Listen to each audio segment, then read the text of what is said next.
Hello' everyone, সকলোকে মোৰ চেনেললৈ স্বাগতম জনাইছোঁ। আমি যোৱা ক্লাছত মানৱ সম্পদ উন্নয়নৰ চেপ্টাৰটো পঢ়িছিলোঁ। তৃতীয় অধ্যায় আছিল। আজিৰ চতুৰ্থ অধ্যায় লোকবসতি, আৰু এই লোকবসতি চেপ্টাৰটো আমি পঢ়িম এতিয়া। আপোনালোকৰ বা তোমালোকৰ যি বুজি নোপোৱা থাকে কমেণ্ট ছেকশ্যনত জনাবা, মই ৰিপ্লাই কৰিব চেষ্টা কৰিম সকলোৰে। আৰু এতিয়া আমি চেপ্টাৰটো ষ্টাৰ্ট কৰোঁ। লোকবসতি। লোকবসতি মানে হৈছে জনবসতি, ঠিক আছে। এতিয়া জনবসতিনো মানে কি? জনবসতি মানে হ'ল আকাৰ আকৃতিৰ স্তপীকৃত গৃহৰ সমষ্টি, য'ত মানুহ বসবাস কৰে, ঠিক আছে। মানুহে ঘৰ সাজি য'ত বসবাস কৰে তাকেই কি বুলি কয়? সেই গোটেইখিনি পৰিভাষক কি বুলি কোৱা হয়? লোকবসতি বুলি কোৱা হয়, ঠিক আছে। এই লোকবসতিৰ আকাৰ বেলেগ বেলেগ, কিছুমান ডাঙৰ, কিছুমান সৰু, ঠিক আছে। যিবিলাক প্ৰাথমিক খণ্ডৰ বৃত্তিৰ লগত জড়িত মানুহ আছে, যেনে খেতি বাতি কৰা মানুহ বা বস্তু সংগ্ৰহ কৰা মানুহ, তেওঁলোকৰ জনবসতিবিলাক তেনেই সৰু। আৰু লগতে দ্বিতীয়ক, তৃতীয়ক, চতুৰ্থক আৰু পঞ্চম বৃত্তিৰ যিবিলাক মানুহ আছে বা অন্তৰ্গত যিবিলাক মানুহ আছে, সেই মানুহবিলাকৰ যিটো বসতিস্থল সেইটো ডাঙৰ বসতি হয়, আৰু তাক আমি পৌৰ বসতি বুলিও ক'ব পাৰোঁ, ঠিক আছে। এতিয়া দৰকাৰী কুৱেশ্যনটো হ'ল যে গাঁও আৰু পৌৰ বা নগৰীয় বসতিৰ পাৰ্থক্যনো কি কি? এতিয়া আমি ইয়াতে চাম। গ্ৰাম্য বসতি জীৱন ধাৰণৰ বাবে প্ৰয়োজনীয় অৰ্থনৈতিক সামগ্ৰীসমূহৰ ভূমিৰ ওপৰত আধাৰিত অৰ্থনৈতিক বৃত্তিৰ দ্বাৰা আহৰণ কৰে। আনহাতে পৌৰ বসতিত মানুহবোৰে কেঁচামাল প্ৰক্ৰিয়াকৰণ আৰু আনহাতে দ্ৰব্যৰ উদ্যোগিক উৎপাদন, আনহাতে বিভিন্ন প্ৰকাৰৰ ব্যক্তিগত সেৱাত নিয়োজিত হৈ থাকে। মানে এটা কৈছে যে আমাৰ যিবিলাক গ্ৰাম্য বসতি, তাত কি হয়? সচৰাচৰ মানুহবিলাকে কি কৰে? খেতি বাতিৰ পৰা অৰ্থ উপাৰ্জন কৰে বা পইচা উপাৰ্জন কৰে, ঠিক আছে। আনহাতে যিবিলাক পৌৰ বসতিৰ মানুহ আছে, তেওঁলোকে কি কৰে? দ্বিতীয়ক, তৃতীয়ক বা চতুৰ্থক আৰু পঞ্চম বৃত্তিৰ লগত জড়িত কাম কাজবোৰৰ ফলত তেওঁলোকে কি কৰে? অৰ্থ উপাৰ্জন কৰে, বা তেওঁলোকৰ সেইবিলাক হৈছে বৃত্তি, ঠিক আছে। দ্বিতীয়তে চহৰবোৰত কি হয়? যিটো বসতিস্থল, তাৰ এটা মানে কেনেকুৱা ডাঙৰ ডাঙৰ ঘৰবিলাক থাকে, ঠিক আছে। তাৰ ঘৰবিলাক পকী, তাৰপিছত ৰাস্তা ঘাট ভাল হয়। আৰু গাঁৱত কেনেকুৱা? ঘৰবিলাক সকলোৰে ঘৰ পকী নহয়, কিছুমানৰ বাঁহ বেতৰ ঘৰো থাকে, হয়। আজিকালি বাৰু গাঁওবিলাকতো পকী ঘৰৰ ব্যৱস্থা হৈ গ'ল, কিন্তু তথাপিও কিছু কিছু গাঁও এনেকুৱা আছে য'ত কি হয়? পকী ঘৰৰ ব্যৱস্থা এতিয়ালৈকে হোৱা নাই। তাৰপিছত আমি যদি সামাজিক দৃষ্টিভংগীৰ পৰা চাব যাওঁ, তেতিয়া আমি গাঁৱৰ এটা সুস্থ সামাজিক পৰিৱেশ দেখা পাওঁ, কিয়নো গাঁৱৰ মানুহৰ এঘৰৰ প্ৰতি এঘৰৰ আন এঘৰৰ যিটো মিল আছে, সেই মিলটো আমি চহৰতকৈ বেছি গুণে আমি গাঁৱত দেখা পাওঁ। কিন্তু আমি সেই যিটো মিলা প্ৰীতি, সেইটো আমি চহৰৰ মানুহৰ ভিতৰত আমি দেখা নাপাওঁ। এতিয়া আহিছোঁ আমি গ্ৰাম্য বসতিৰ প্ৰকাৰ। কিতাপত দিয়া মতে গ্ৰাম্য বসতিক 4টা ভাগত ভাগ কৰা হৈছে, ঠিক আছে। এটা হ'ল কেন্দ্ৰীকৃত বসতি বা পুঞ্জিত বসতি, দ্বিতীয়টো হ'ল উপকেন্দ্ৰীকৃত বসতি বা খণ্ডীকৃত বসতি, আৰু তৃতীয়টো হ'ল সৰু গাঁও, আৰু চতুৰ্থটো হ'ল বিৰল বসতি, ঠিক আছে। এতিয়া আমি কেন্দ্ৰীকৃত বসতি এবাৰ চাম। কেন্দ্ৰীকৃত বসতি বুলি ক'লে কিছুমান চৰণীয়া পথাৰ বা কিছুমান ছাপ'জ পুখুৰী, তাৰ চাৰিওফালে যিবিলাক মানুহে গতি কৰে, বসবাস কৰে, তেওঁলোককে কি বুলি কোৱা হয়? কেন্দ্ৰীকৃত বসতি বুলি কোৱা হয়। এটা কেন্দ্ৰ পাতি কি কৰে? তেওঁলোকে বসতি স্থাপন কৰে, ঠিক আছে। এনেকুৱা বসতিৰ প্ৰকাৰবোৰ পেটাৰ্ণবিলাক তলত দিয়া আছে বা ষ্ট্ৰাকচাৰবিলাক তলত দিয়া আছে, চাবা। মই আণ্ডাৰলাইন কৰি দিছোঁ।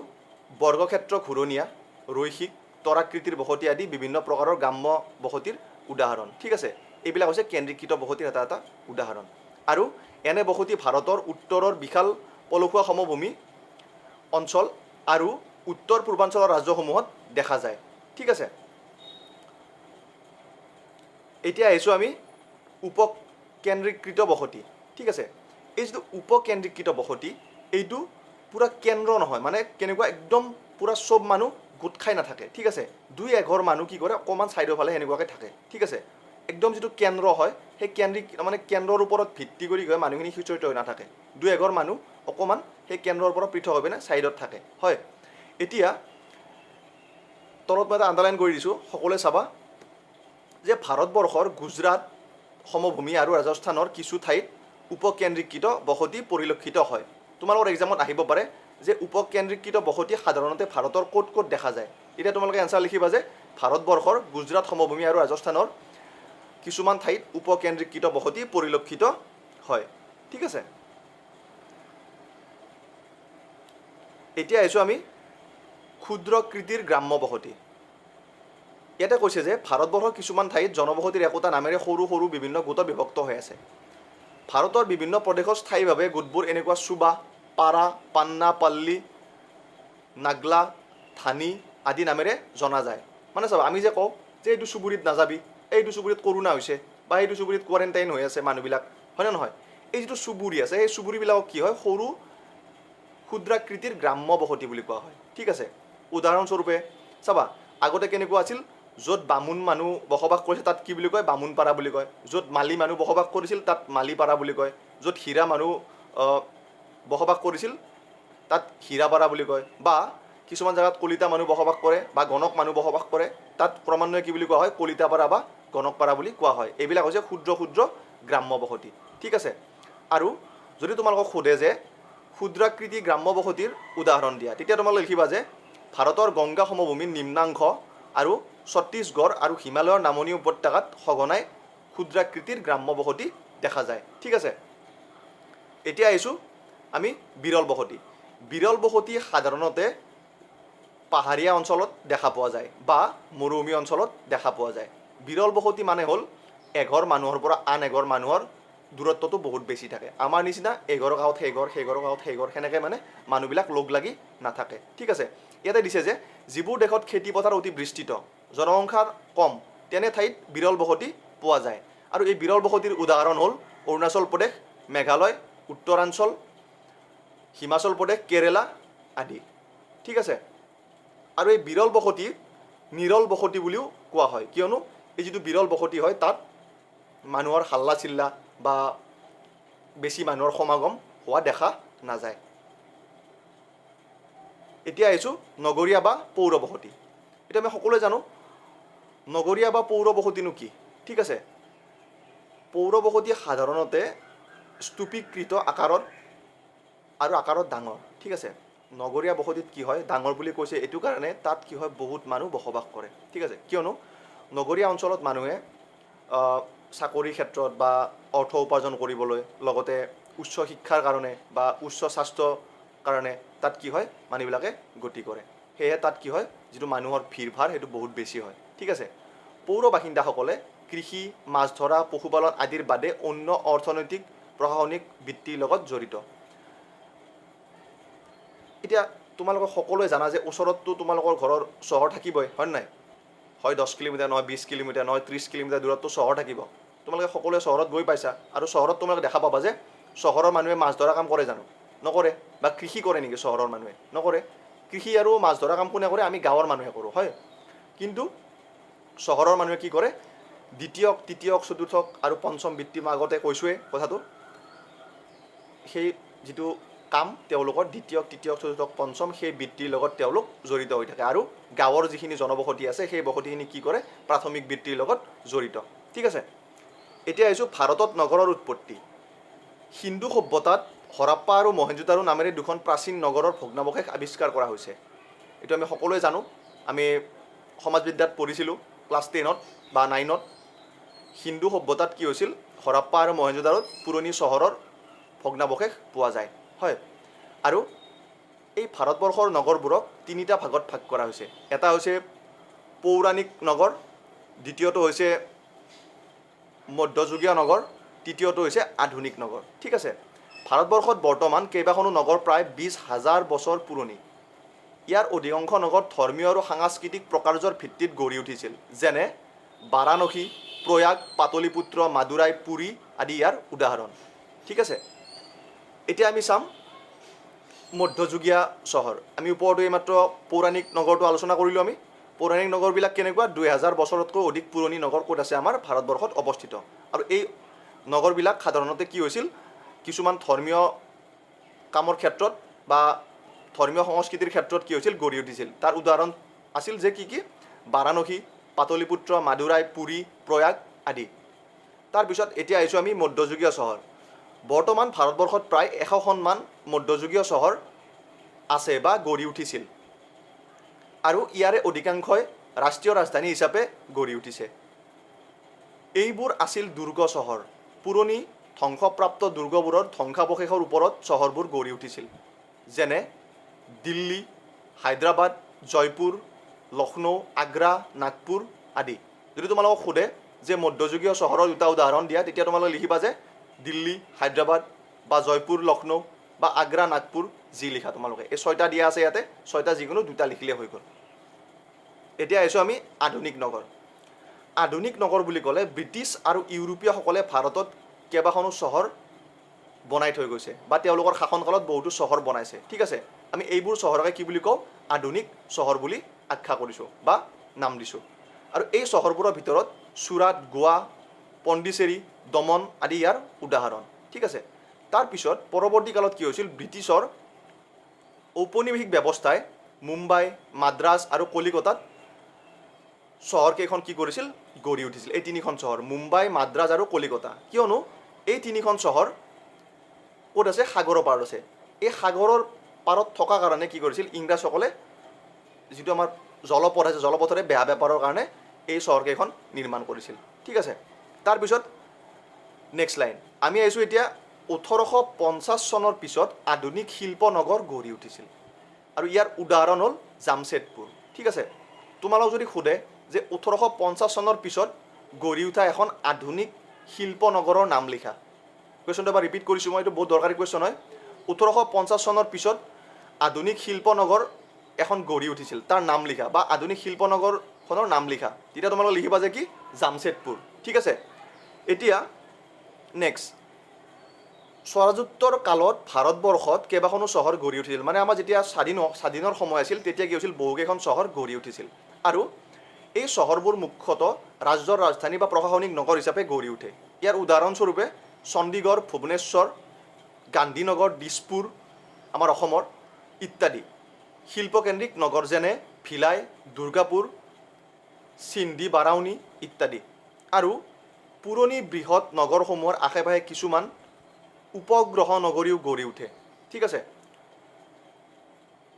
উদাহৰণস্বৰূপে দিল্লীৰ আশে পাশে গঢ়ি উঠা গাজিয়াবাদ, ৰহটক, গুৰগাঁও আদি উপগ্ৰহ নগৰীৰ উদাহৰণ, ঠিক আছে। তোমালোকক সুধিব পাৰে যে উপগ্ৰহ নগৰীৰ উদাহৰণ দিয়া, তেতিয়া তোমালোকে লিখিবা যে কি? গাজিয়াবাদ, ৰহটক, গুৰগাঁও আদি। এতিয়া ইয়াতে তোমালোকক এখন লিষ্ট দিছে ভাৰতৰ নগৰীকৰণৰ কিছুমান কোন চনত কিমান কিমান জনসংখ্যা আছে, কিমান কিমান হেৰি আছে, এইটো দিছে। এতিয়া আমি চাম এটা দৰকাৰী পইণ্ট এই চেপ্টাৰটোৰ, জনসংখ্যাৰ আকাৰৰ ভিত্তিত নগৰৰ শ্ৰেণী বিভাজন, ঠিক আছে। ভাৰতৰ লোকপিয়লত নগৰবোৰক মুঠ 6টা শ্ৰেণীত বিভক্ত কৰা হৈছে, ঠিক আছে। জনসংখ্যাৰ আকাৰৰ ওপৰত ভিত্তি কৰি ভাৰতৰ নগৰবোৰক বা ঠাইবোৰক 6টা ভাগত ভাগ কৰা হৈছে, ঠিক আছে। প্ৰথমটো হ'ল 1 লাখ নাইবা তাতোকৈ অধিক জনসংখ্যা থকা পৌৰবসতি মহানগৰ বুলি কয় বা প্ৰথম শ্ৰেণীৰ নগৰ বা চহৰ বোলে। তাৰপিছত 1 নিযুতৰ পৰা 5 নিযুত পৰ্যন্ত জনসংখ্যা থকা পৌৰবসতিক মেট্ৰ'পলিটান মহানগৰ বুলি কোৱা হয়, ঠিক আছে। তাৰপিছত তৃতীয়, 5 নিযুততকৈ অধিক জনসংখ্যাৰ পৌৰবসতিক অতি মহানগৰ বোলে। এইটো কুৱেশ্যন আহি থাকে পৰীক্ষাত, অতি মহানগৰ বুলিলে কি বুজা বা হোৱাট ইজ মেগা চিটি। তেতিয়া তোমালোকে লিখিবা যে 5 নিযুততকৈ অধিক জনসংখ্যা থকা পৌৰবসতি অঞ্চলক অতি মহানগৰ বুলি কোৱা হয়। তাৰপিছত অধিকাংশ মেট্ৰ'পলিটান আৰু অতি মহানগৰ দৰাচলতে কেন্দ্ৰীকৃত পৌৰবসতিৰ স্থল। আমি আগতে পঢ়িছোঁ কেন্দ্ৰীকৃত বসতি, য'ত মানুহবিলাকে কেন্দ্ৰ পাতি থাকে, ঠিক আছে, থুপ খাই থাকে। সেই বসতিৰ এটা উদাহৰণ হৈছে এইবিলাক যে মেট্ৰ'পলিটান, অতি মহানগৰ এইবিলাক, ঠিক আছে। কেন্দ্ৰীকৃত পৌৰবসতি তলত 3টা সংযোজন যিকোনো এটা হ'ব পাৰে বা যিটো কেন্দ্ৰীকৃত পৌৰবসতি আছে তাৰ তলত 3টা আমাক বৈশিষ্ট্য দিছে বা উদাহৰণ 3টা দিছে। আমি চাওঁ এতিয়া, এখন চহৰ আৰু ইয়াৰ পৰৱৰ্তী এলেকাত পৌৰ সম্প্ৰসাৰণ ঘটি। মানে পৌৰবসতি কেতিয়া হ'ব?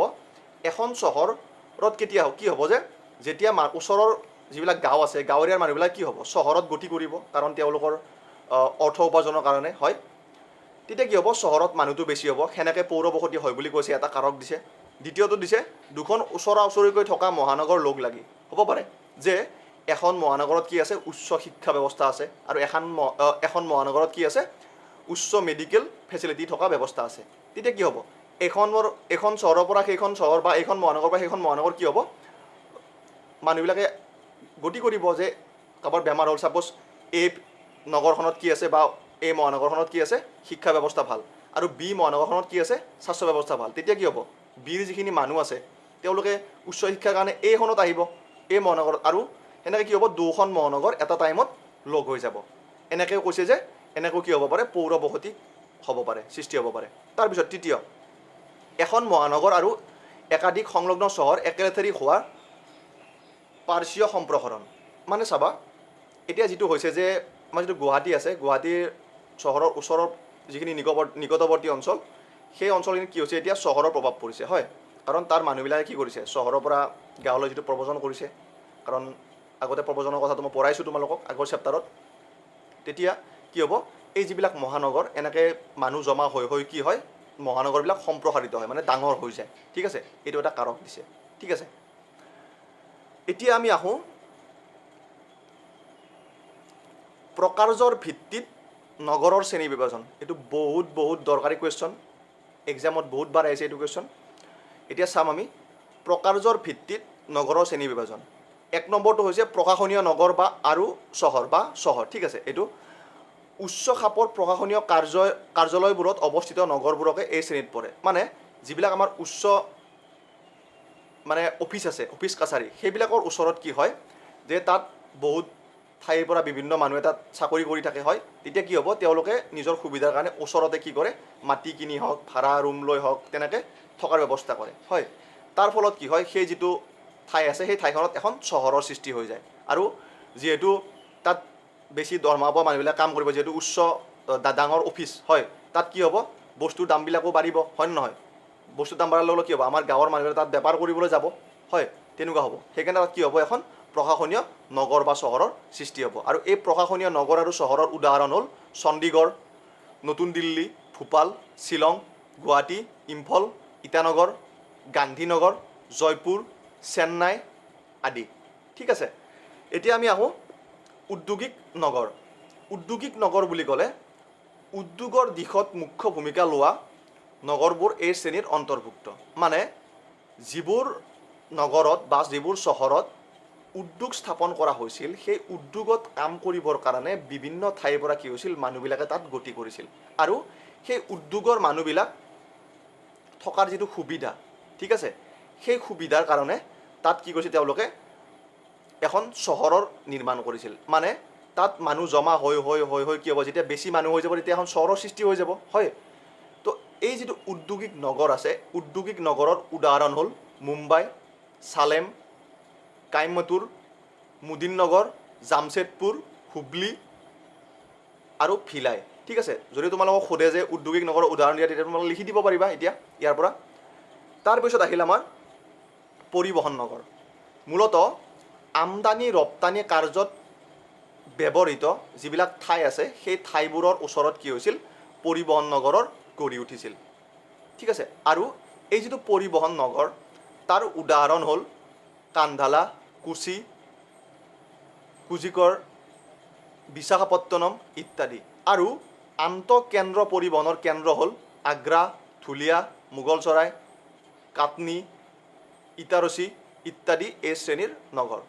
সাধাৰণতে আমি যিটো পৰিবহণ নগৰ আছে এইবিলাক নগৰ আমি আচলতে সাগৰৰ পাৰত দেখা পাওঁ, কিয়নো যিবিলাক আমাৰ বন্দৰ আছে সেই বন্দৰবোৰত কি হয় পৰিবহণ নগৰৰ সৃষ্টি হৈ যায়। আৰু বন্দৰ পোতাশ্ৰয় মই তোমালোকৰ পিছত চেপ্টাৰত আছে এইটো বস্তু মই ভালকৈ বুজাই দিম তোমালোকক।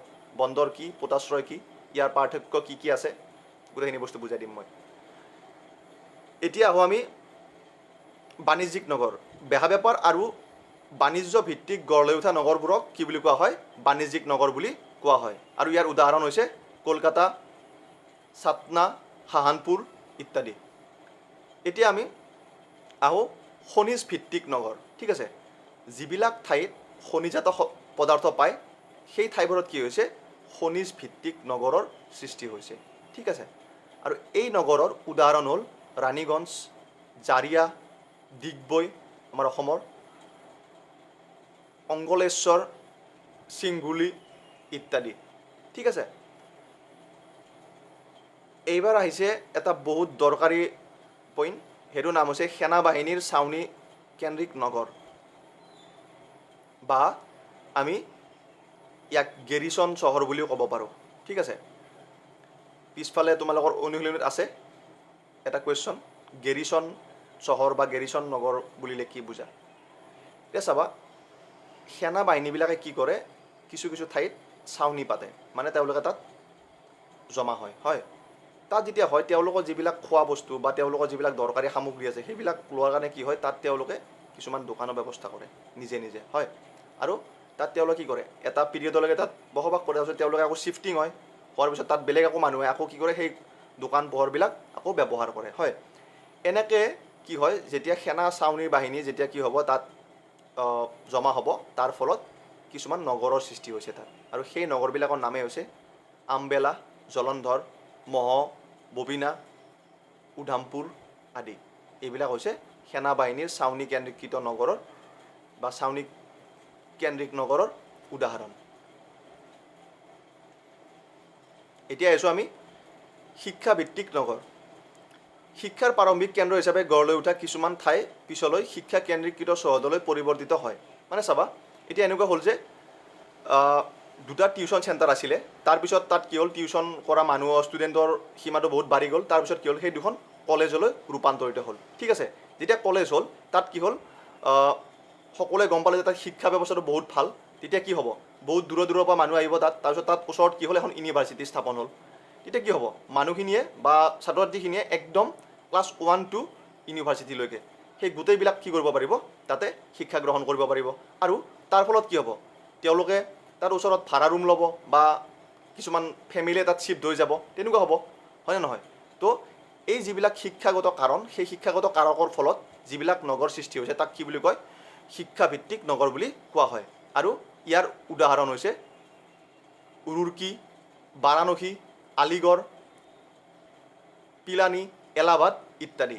আৰু বাৰাণসীত কি আছে, বেনাৰস হিন্দু ইউনিভাৰ্চিটিখন তাত অৱস্থিত। আৰু আলিগড় আছে, নামটো দেখা পাইছা তোমালোকে, আলিগড়ত কি আছে, আলিগড় মুছলিম ইউনিভাৰ্চিটি অৱস্থিত। নেক্সট আছে এলাহাবাদ, এলাহাবাদত কি আছে, এলাহাবাদ ইউনিভাৰ্চিটি অৱস্থিত। হয়, এইখিনিও বহুত দৰকাৰী বস্তু দেই, চাই যাবা সকলোৱে। আঞ্চলিক আৰু সাংস্কৃতিক নগৰ। আঞ্চলিক আৰু সাংস্কৃতিক নগৰ বুলিলে এক নম্বৰতে আহিব বাৰাণসী, মথুৰা, অমৃতসৰ, মাদুৰাই, পুৰী, আজমীৰ, উটি, মাউণ্ট আবু আদিবোৰ নগৰ মূলতঃ পৰ্যটনৰ আকৰ্ষণ ভিত্তিক গঢ় লৈ উঠিছে। আৰু এই যিকেইটা অঞ্চলৰ নাম দিছে তাত কি হয়, ধৰ্মীয় স্থল তাত আছে বা ধৰ্মীয় উপাসনা কেন্দ্ৰ তাত আছে। এইখিনিয়ে হ'ল তোমালোকৰ প্ৰকাৰ্যৰ ভিত্তিত নগৰৰ শ্ৰেণী বিভাজন। আই হোপ সকলোৱে বুজি পাইছা কথাখিনি, বহুত ইজি হয়।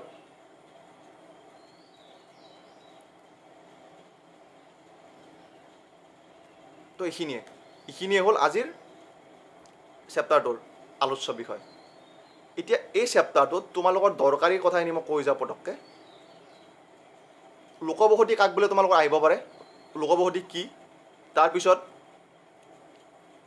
আৰু এটা আছে গ্ৰাম্য বসতিক কেইটা ভাগত ভাগ কৰিব পাৰি। এনচাৰ হ'ব 4টা ভাগত ভাগ কৰিব পাৰি। এটা হ'ল কেন্দ্ৰীকৃত বসতি, দ্বিতীয়টো হ'ল উপকেন্দ্ৰীকৃত, তৃতীয়টো হ'ল সৰু গাঁও, আৰু চতুৰ্থটো হ'ল বিৰল বসতি। ঠিক আছে, তাৰপিছত কেন্দ্ৰীকৃত বসতি কাক বোলে, উদাহৰণ দিয়া আহিব পাৰে। উপকেন্দ্ৰীকৃত বসতিৰ উদাহৰণ দিব পাৰে।